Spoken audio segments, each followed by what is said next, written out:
And welcome back to my channel. और आज हम बात करेंगे होपोनोपोनो इतना मिरेकुलसली काम क्यों करता है, कैसे करता है और कैसे मैंने जैसे जहाँ जहाँ भी अप्लाई किया, जब भी इसे यूज़ किया, इसका 100% रिजल्ट दिखा।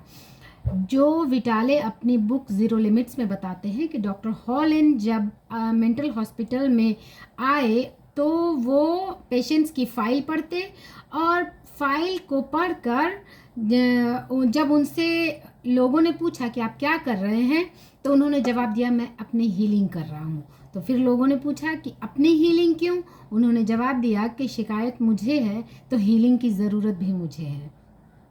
कहने का क्या मतलब हुआ कि जब जैसे जैसे वो पेशेंट्स की फाइल पढ़ते, उसके दर्द को महसूस करते, तो उन्होंने अपने इस पेन को जो वो महसूस कर रहे थे, उससे उन्होंने हील करने के लिए इस प्रेयर को यूज़ किया। तो जैसे जैसे उस पेन को वो हीलिंग करते, जैसे जैसे वो पेन डिसअपियर होता, उस पेन का जो सोर्स है उसकी फ्रीक्वेंसी भी चेंज होने लगती। तो धीरे धीरे इस प्रेयर से वहाँ के सारे पेशेंट्स ठीक होने लगे।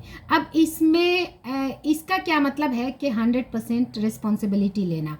तो जो विटाले अपनी बुक ज़ीरो लिमिट्स में लिखते हैं कि ये जो टॉक्सिक थॉट्स है ये आपकी नहीं है, ये जो टॉक्सिक थॉट्स है वो मेरे अंदर है।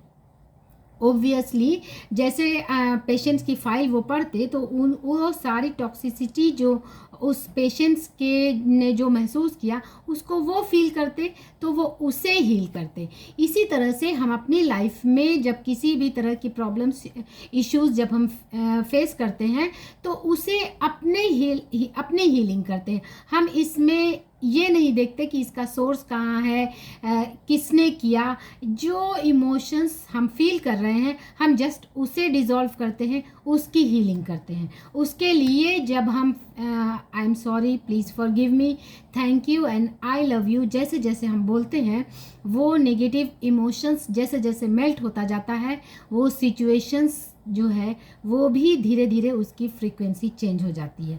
तो ये प्रेयर जो है वो वाइब्रेशंस पे काम करता है। इसमें बहुत लोग कहते हैं कि नहीं रिज़ल्ट नहीं आ रहा है, क्योंकि आप जब इसके सिचुएशंस या अदर पर्सन्स उसको चेंज करने की कोशिश करेंगे, it will never ever work. आपको अपने आप के लिए इस प्रेयर को यूज़ करना है कि जो भी, चाहे आप किसी से हर्ट हुए हों, किसी सिचुएशंस में आप स्टक हैं, उसे सॉर्ट आउट नहीं कर पा रहे हैं, जस्ट उस सिचुएशंस में जहाँ पे आप स्टक हैं, उस सिचुएशंस को मेल्ट करने के लिए आप इस प्रेयर को यूज़ करेंगे। आप देखेंगे कि धीरे धीरे धीरे जहाँ पे आप स्टक हैं, जहाँ पे आप हर्ट हैं, जहाँ पे आप प्रॉब्लम फील कर रहे हैं, वो प्रॉब्लम धीरे धीरे धीरे मेल्ट आउट होने लगेगा और इसका जो सोर्स है उसकी भी फ्रीक्वेंसी धीरे धीरे पॉजिटिव होने लगेगी। इस तरह से जहाँ जहाँ पे भी मैंने इसे यूज़ किया, इसके इंस्टेंट रिज़ल्ट 100% आते हैं, इसमें कोई भी डाउट नहीं है। सो इसे आप ज़रूर इस प्रेयर को अपनी लाइफस्टाइल का हिस्सा बनाएं कहीं पे भी, क्योंकि डे टू डे लाइफ में हम कहीं ना कहीं नेगेटिव इमोशंस ज़रूर फील करते हैं। किसी ने हर्ट किया, किसी सिचुएशंस में आप स्टक हैं, कहीं पे आपके काम नहीं बन रहे हैं, बस आप जहाँ पे भी आपको अपने आप पे फील हो रहा है, एक नेगेटिविटी, एंगर आ रहा है, डर फील हो रहा है, तो उस डर को मिटाने के लिए इस प्रेयर को यूज़ करें। कहीं पे किसी ने आपको हर्ट किया तो किसने हर्ट किया, कैसे हर्ट किया, वो कौन सी सिचुएशंस थी, उस पर बिल्कुल भी ना ध्यान दें। आपको जो इमोशंस फील हो रहे हैं उसे मेल्ट करने के लिए I am sorry, please forgive me, thank you, I love you करें। आप देखेंगे कि धीरे धीरे जो भी नेगेटिव इमोशंस आपको फील हो रहे हैं वो धीरे धीरे मेल्ट होने लगेंगे। इस प्रेयर को अपनी लाइफस्टाइल का हिस्सा बनाएं और अपने लाइफ से सारी नेगेटिविटी को रिमूव करें। Thank you.